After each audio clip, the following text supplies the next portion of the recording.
Hello and welcome back to BPS TV, and I have with me the lovely John Kelly from JVC. Hello, John. Hi, how are you? I'm great. How are you? I'm good. It's good to be back. It's been a while. Well, welcome to Yes. BPS. Nice to have you here. Indeed, yes. And you've got some new toys.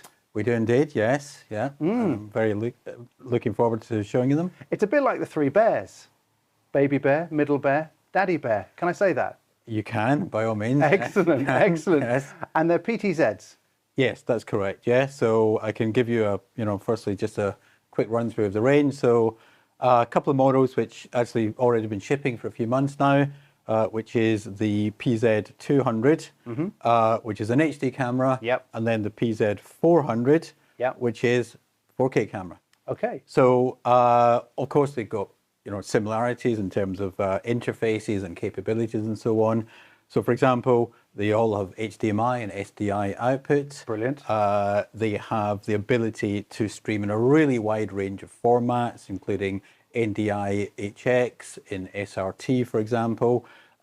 They support PoE, which basically means you can power them just using the Ethernet port in the back of the camera. That's you don't need an external power supply. so much simpler for setting up. Yeah, so if Exactly. you're installing, makes it really easy.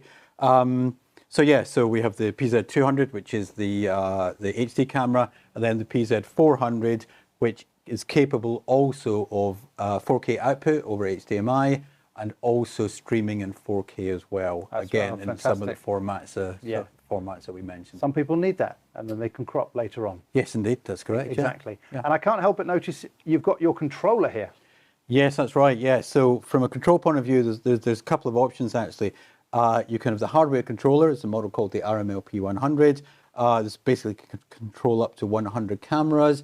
It can control over IP or serial control, and it's got a really nice control interface with a touch panel control, but nice and rather elegant sort of pan, tilt, and zoom controls. And obviously, you can see it's indeed doing that here.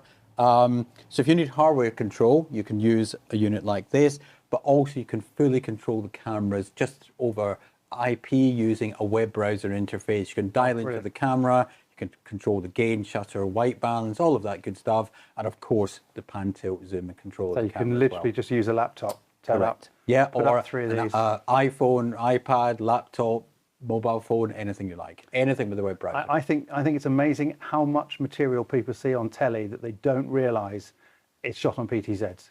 That is absolutely true. Nowadays. And increasingly so nowadays. I mean, we're seeing a real shift in demand from traditional camcorder use, particularly in studios, towards PTZ type Yeah. solutions. Well, it's because the quality's come up to match, absolutely correct, the yeah. existing cameras. And if you look, for example, at the quality of these in low light, which was perhaps an issue in some PTZ cameras of old, these are really excellent in a low light situation. So if you're in a house of worship, for example, then these will really perform very well. Good, good. Now, you did tease me, face tracking.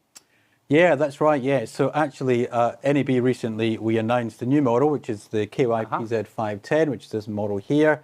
And this actually supports, as well as many of the features we already mentioned in terms of streaming capability, it's a 4K 50/60p camera. Also, if you need that 4K 50 If you need the high frame output, rates, then the PZ 510 is supporting that.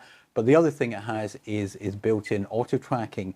So what that allows you to do is select a person from a frame, and you can actually, if there's, let's say, 2 or 3 persons in the frame, you can select which person you want to do. And it will stay with that person. And it will stay with that person. Brilliant. So in an application such as, for example, perhaps in education, in a lecture theatre, it will obviously therefore follow that lecturer or presenter around.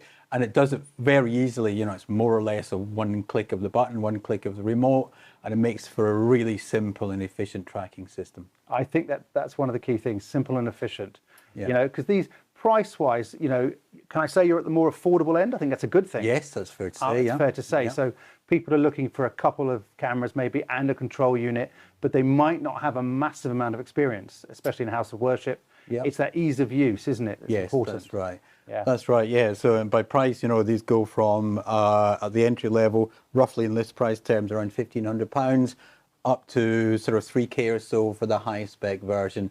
So they're all really pretty affordable, Yeah. and certainly in terms of price performance. And how much is your control panel? The controller is around £1,500. And of course, like I say, not everyone needs this. No, because you can use your laptop if you... That's right, yeah. And if you're working in a true remote environment, maybe the cameras could be hundreds or thousands of miles away. Yeah. Of course, all of that control would be over an IP interface in any case. Fantastic. The future is robots, John. So they say. So they say. Well, thank you so much for coming in. I have learnt loads. That's really, really helpful. And we hope to see you soon. Great. Thank you, Jim. Thank you.